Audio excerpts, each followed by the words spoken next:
வணக்கம். இன்றைய செய்திகள்.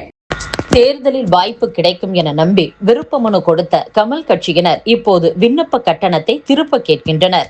நடிகரும் மக்கள் நீதி மய்யம் கட்சி தலைவருமான கமல்ஹாசனுக்கு ஒரு ராஜ்யசபா சீட் கொடுத்து திமுக தன்வசப்படுத்தியது. அது மட்டுமின்றி உதயசூரியன் சின்னத்தில் போட்டியிட வேண்டும் என்று திமுக கட்டளையிட்டதால் தன் விருப்பமின்மையை வெளிப்படுத்தும் வகையில் தேர்தலிலேயே போட்டியிடவில்லை என்று ஜகா வாங்கிவிட்டார்.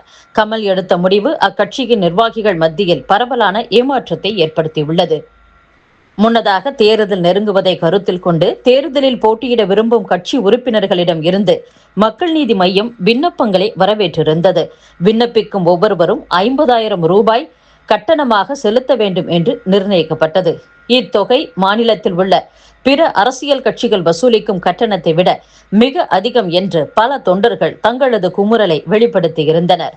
ஆரம்பத்தில் இக்கட்டணம் குறித்து சில தயக்கங்கள் நிலவிய போதிலும் தமிழகம் முழுவதும் 60க்கும் மேற்பட்டோர் விண்ணப்பங்களை சமர்ப்பித்து உரிய கட்டணத்தையும் செலுத்தினர். கடைசியில் தேர்தலில் போட்டியிடப் போவதில்லை என்று கமல் வெளியிட்ட அறிவிப்பு விண்ணப்பித்த பலரை மிகுந்த ஏமாற்றத்திற்கும் மனசோர்விற்கும் உள்ளாக்கியுள்ளது. அந்த அறிவிப்பில் விண்ணப்ப கட்டணம் செலுத்தியவர்கள் குறித்தோ பணம் திரும்ப வழங்கப்படும் என்பது குறித்தோ எதுவும் தெரிவிக்கப்படவில்லை. இது குறித்து மக்கள் நீதி மய்யம் கட்சி நிர்வாகிகள் கூறுகையில், தேர்தல்களிலேயே போட்டியிடப் போவதில்லை என்றால் ஒரு அரசியல் கட்சியை நடத்துவதன் நோக்கம் என்ன? இம்முறை நமக்கு நிச்சயம் போட்டியிடும் வாய்ப்பு கிடைக்கும் என்று உறுதியாக நம்பி எங்களில் பலரும் கடந்த சில ஆண்டுகளாக களத்தில் அயராது உழைத்தோம். கோவையை பொறுத்தவரை தொண்டர்களின் எதிர்பார்ப்புகள் மிக அதிகமாக இருந்தன. ஏனெனில் திமுக தலைமையிலான கூட்டணியில் மக்கள் நீதி மய்யமும் அங்கம் வகிப்பதால் கோவை தெற்கு தொகுதியில் வெற்றி பெற கட்சிக்கு வலுவான வாய்ப்பு இருப்பதாக தொண்டர்கள் உறுதியாக இருந்தனர். இப்போது தேர்தலில் போட்டியிடாத நிலையில் விண்ணப்ப கட்டணத்தை திரும்ப தர வேண்டியதுதானே முறை? அதை தராமலும் அது பற்றி எந்த அறிவிப்பும் வெளியிடாமலும் இருப்பது என்ன நியாயம் என்று அவரது கட்சி நிர்வாகிகள் தெரிவித்துள்ளனர். தமிழக சட்டசபை தேர்தலில் போட்டியிடும் வாய்ப்பு பெற்றுத் தருவார் என்று காங்கிரஸ் எம்பி மாணிக்கம் தாக்கூரை நம்பியிருந்த ஆதரவாளர்கள் தற்போது தனித்து விடப்பட்டுள்ளதாக விரக்தியில் உள்ளனர். ஆட்சி அதிகாரத்தில் பங்கு என தாவேக கூட்டணிக்கு அழைத்ததால் தமிழக காங்கிரஸ் நிர்வாகிகள் பலர் சட்டசபை தேர்தலில் அந்த கட்சியுடன் கூட்டணி அமைக்க வேண்டும் என முயற்சி செய்தனர். அது தொடர்பாக திமுக காங்கிரஸ் நிர்வாகிகள் இடையே வெளிப்படையாக விமர்சனம் செய்தனர்.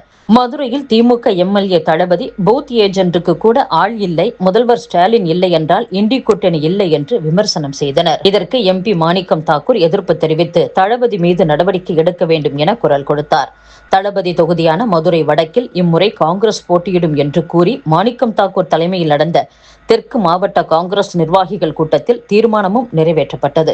அப்போது வடக்கு தொகுதியில் முன்னாள் காங்கிரஸ் நகர் தலைவர் கார்த்திகேயன் தான் போட்டியிடுவார் என எம்பி வெளிப்படையாக பேசினார். அதன் பின்னரும் திமுகவுக்கு நெருக்கடி அளிக்கும் வகையில் பேசினார்.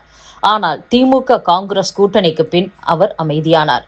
காங்கிரசுக்கு ஒதுக்கப்பட்ட 28 தொகுதிகளில் தனது ஆதரவாளர்கள் போட்டியிட வாய்ப்பு அளிக்கவில்லை என தமிழக காங்கிரஸ் மீது அதிருப்தியில் இருந்த மாணிக்கம் தாக்கூர் அதன் பின்னணியில் திமுக இருப்பதும் தெரிந்து விரக்தியானார். மேலும் அவர் வகித்த தேர்தல் மேலாண்மை ஒருங்கிணைப்பு குழு தலைவர் பொறுப்பில் இருந்து விலகியதாக தகவல் வெளியானது. ஆனால் திடீரென்று அது தவறான தகவல் என மாணிக்கம் தாக்கூர் கூறியுள்ளார். இப்படி குழப்பமான நிலை உள்ளது. இந்நிலையில் அவரை நம்பி திமுகவை எதிர்த்த ஆதரவாளர்கள் அதிர்ச்சியடைந்துள்ளனர். அவர்கள் கூறுகையில், காங்கிரஸில் பல ஆண்டுகளாக கோஷ்டி பூசல் இருக்கத்தான் செய்கிறது. போராடித்தான் தன் ஆதரவாளர்களுக்கு முன்னாள் தலைவர்கள் பதவி பொறுப்புகளை பெற்றுத் தருகின்றனர். அதேபோல் நம்பித்தான் திமுகவை வெளிப்படையாக எதிர்த்து எம்பிக்கு ஆதரவளித்தோம். மதுரை வடக்கு தொகுதி கிடைக்கவில்லை என்றார். தற்போதுள்ள பதவியில் அவர் இருந்து கொண்டே விருதுநகர் உள்ளிட்ட வேறு மாவட்ட தொகுதிகளில் ஆதரவாளர்களுக்கு வேட்பாளர் வாய்ப்பு பெற்றுத்தர முயற்சி செய்திருக்க வேண்டும். மதுரையில் திமுகவினருடன் தற்போது பிரச்சாரத்திற்கு கூட செல்ல முடியாத சூழல் ஏற்பட்டுள்ளது என்று கூறியுள்ளனர். தமிழக சட்டசபை தேர்தலுக்கான வேட்பாளர் பட்டியலை பாஜக இன்று அறிவித்துள்ளது. அதன்படி பாஜக போட்டியிடும் 27 இடங்களுக்கு வேட்பாளர்கள் அறிவிக்கப்பட்டுள்ளனர். மாநில பாஜக தலைவராக நியமிக்கப்பட்ட நாயினார் நாகேந்திரன் சார்ந்த தொகுதிகளிலும் முன்னாள் தலைவரும் முன்னாள் ஆளுநருமான தமிழிசை சவுந்தரராஜன் மயிலாப்பூர் தொகுதியில், அண்ணாமலை தொகுதியில் எல்டா முருகன், கோவை வடக்கு வானதி சீனிவாசன், மதுரை தெற்கு ராமசீனிவாசன், விளங்கோடு தொகுதியில் விஜயதரணி போட்டியிடுகின்றனர். முன்னாள் தலைவர் அண்ணாமலை பெயர் இந்த பட்டியலில் இல்லை என்பது குறிப்பிடத்தக்கது. பிரதமர் மோடியின் ஆள் ராஜேந்திர பாலாஜி என்கின்றனர். மோடியை திட்டுபவர்கள் இந்தியராகவே இருக்க முடியாது. இந்திய மக்கள் நிம்மதியாக இருப்பதற்கு இரும்பு மனிதர் மோடி பிரதமராக இருப்பதுதான் காரணம். நமக்கு பிரச்சனை வந்த காலத்தில் எல்லாம் கை கொடுத்தவர் மோடி. டெல்லியில் மோடியும் தமிழகத்தில் பழனிசாமியும் இருந்தால்தான் நாடு வளரும் என்று அதிமுக முன்னாள் அமைச்சர் ராஜேந்திர பாலாஜி பேசியுள்ளார். புதுச்சேரி மாநில அமைப்பாளர் உள்ளிட்ட 5 பேர் கட்சியின் அடிப்படை உறுப்பினர் பதவியிலிருந்து நீக்கப்படுவதாக பாமக நிறுவனர் மருத்துவர் ராமதாஸ் அறிவித்துள்ளார்.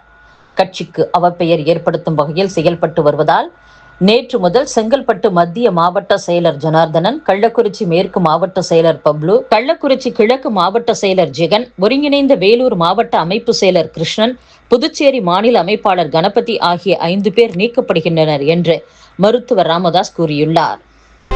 பிரதமர் நரேந்திர மோடி சென்னையில் நாளை தமிழக பாஜக மாவட்ட தலைவர்களுடன் கலந்துரையாட இருந்த நிகழ்ச்சி ரத்தாகியுள்ளது. பிரச்சாரத்தில் ஈடுபட்டுள்ள நிர்வாகிகளை சென்னைக்கு அழைத்து சிரமப்படுத்தக்கூடாது என்று பிரதமர் மோடி கூறிவிட்டதாக அக்கட்சி வட்டாரங்கள் தெரிவித்துள்ளன. இத்துடன் செய்திகள் நிறைவடைகின்றன. மீண்டும் நாளை சந்திப்போம். வணக்கம்.